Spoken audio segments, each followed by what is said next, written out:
Olá pessoas, tudo bem com vocês? Eu acabei de ver o filme Wakanda pra Sempre, mas calma, eu não vou dar qualquer tipo de spoiler, zero spoiler hoje, porque hoje eu vou falar de arte, de direção de arte. Outra vez? Não só desse filme agora, do Wakanda pra Sempre, mas também do Pantera Negra, do filme anterior. Vai ficar um vídeo parecido com o vídeo do Arcane, que eu fiquei falando sobre os movimentos de arte deco, arte nouveau. Aqui eu vou falar sobre afrofuturismo, ou afropunk, sobre a arte maia também, que tá presente no segundo filme, e no desenvolvimento dessas artes pra tela, né, de pegar a cultura africana, botar num contexto futurístico, fantástico e fazer essa maravilha que eles fizeram desses dois filmes. Pô, Gaveta, mas você não vai falar nem o que você achou do filme, não precisa dar spoiler, só fala o que você gostou. Tá, eu posso te falar isso, depois da vinheta.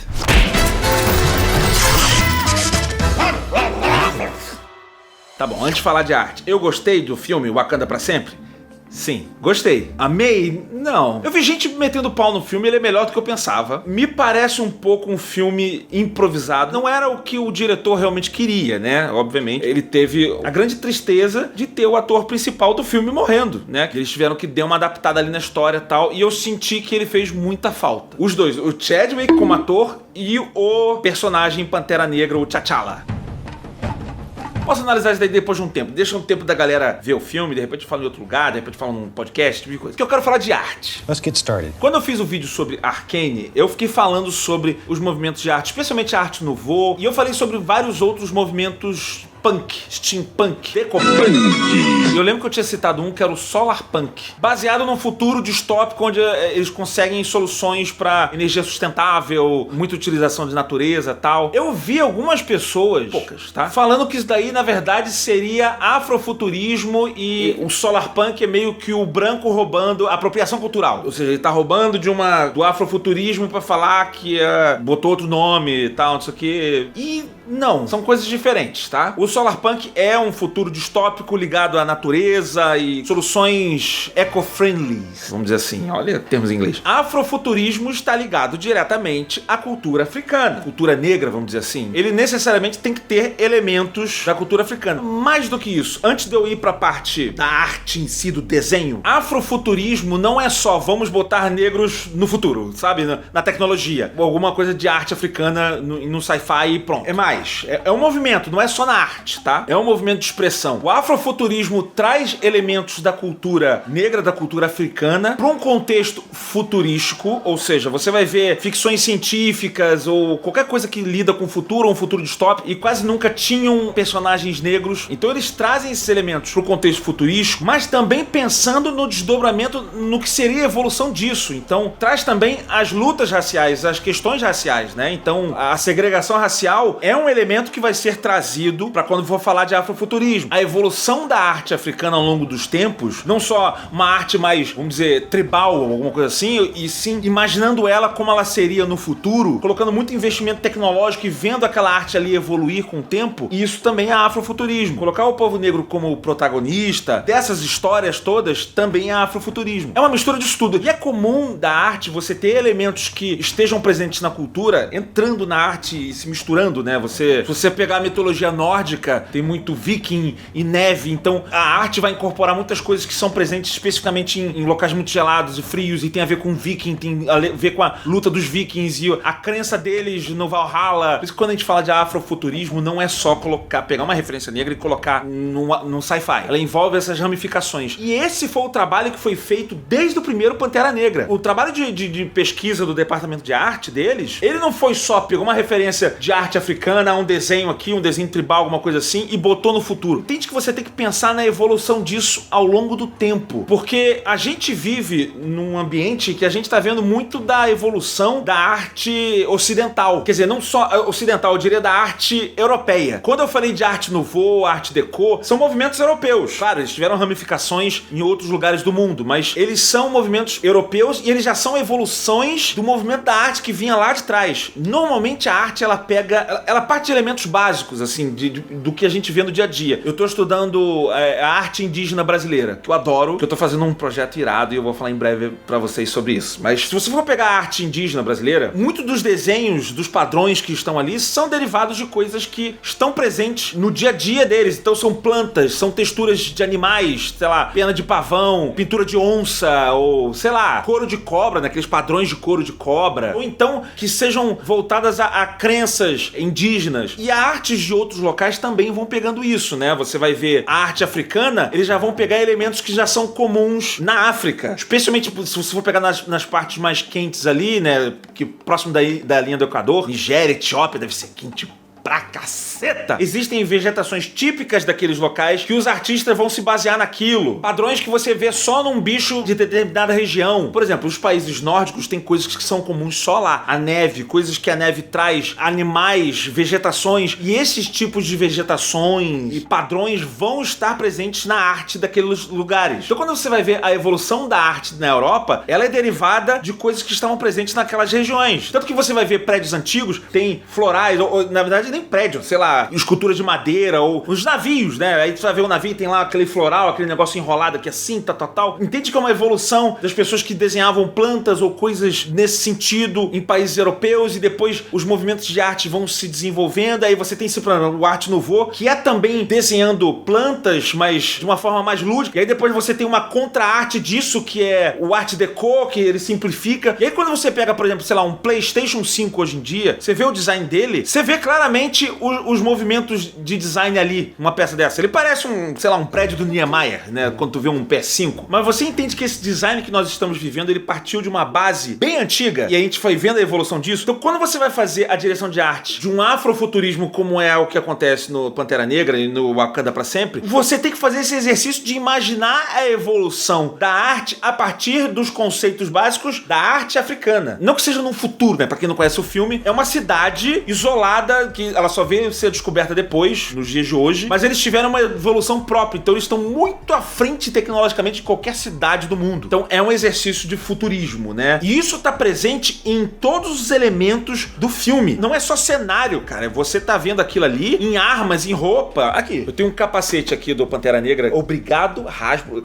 Hasbro mandou 1000 coisas aqui pra gente, fez a alegria do Dia das Crianças. Eu sei que deve ter gente com inveja do capacete que eu tô aqui, ou de algum desses colecionáveis que eu fico mostrando aqui. Aproveita Black Friday, agora tá chegando. Fato que vai ter promoção de colecionável, de repente do capacete, não sei. Você pode pensar, caraca, vou ter que ficar buscando a internet inteira pra ficar tentando achar promoção sobre umas coisas que eu quero. Não, você pode ir no Promobit e o Promobit resolve esse teu problema. Que é uma comunidade que vai reunir as ofertas que são válidas. Você tá entendendo o valor disso? Uma Black Friday, que fica essa loucura. Todo mundo, meu Deus, onde tem promoção? O que é? Não sei o que. Promobit é um local que você pode acessar no seu computador, no seu celular com app, que você tem uma curadoria, pessoas que ficam buscando e testando as ofertas. Está válida? Essa oferta tá válida? E você tem lá o feedback, né? É uma comunidade. Então, pessoas reais vendo, testando promoções, ofertas, cupons, coisas que estão disponíveis aí pela internet. Tem 1 milhão de coisas, é um multiverso de coisas que tem ali dentro. E mesmo que não tenha, eu quero comprar um PS5 agora, que eu vou jogar God of War, vai ser maravilhoso. Pô, mas o PS5 agora não tá em promoção. Você bota o alerta lá que ele vai notificar. Olha, surgiu uma promoção do PS5 por esse valor no site X. Testamos, a oferta é válida. Aí você vai lá e compra. Olha o valor disso, cara! Se tem uma dica legal de coisa que eu já usei aqui no canal, Promobit. Funciona, é legal e é um dicaço. Mas assim, ajuda a gente, dá engajamento. Clica no link que a gente deixou aqui na descrição do vídeo. E aí depois, se você quiser, instala já o app do celular, que é mais fácil você ver no celular ali no appzinho. Tem pra todas as plataformas. Vai lá e aproveita pra se situar nessa Black Friday. Depois você vai continuar usando, porque é muito útil. Promobit. Mas voltando a falar sobre arte, é lindo esse capacete. Agora, você nota os detalhes? Olha os padrões. Padrões de arte africana. Em tudo. Até nessa linha aqui que é mais simples, ela vem depois, divide pra cá. E ao mesmo tempo, esse é o desafio. É você imaginar. Se você olhar aqui a parte da frente, parece aquelas roupas táticas Kevlar, não sei o que lá. No caso dele é vibranium. E ainda assim incorporando elementos africanos, detalhes. É como você imaginar uma tecnologia evoluindo daquela base da arte africana. Se você pegar o outro exemplo, aqui eu tenho, mandaram o capacete do Boba Fett também,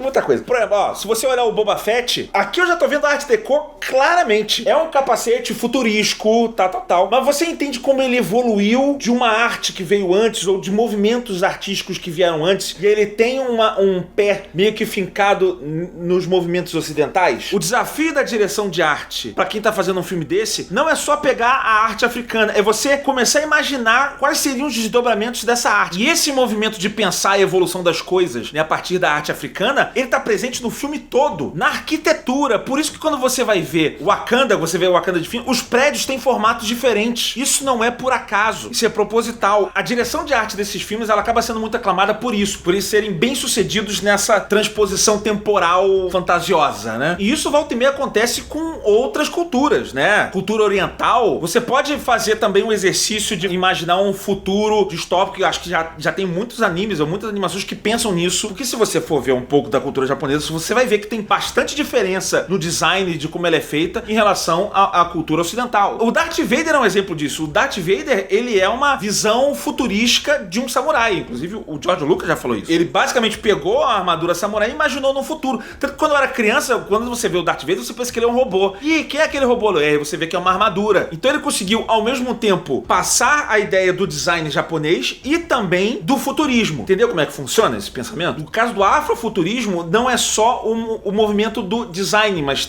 entende que esses movimentos eles estão muito linkados também a movimentos sociais, né? Essas coisas fazem diferença. As lutas de um povo, as crenças de um povo. Assim, tem coisas que você não consegue desassociar. A luta racial é uma coisa presente pro povo negro? É. Então ela vai estar presente na cultura. Você tá gostando desse vídeo e dá um like.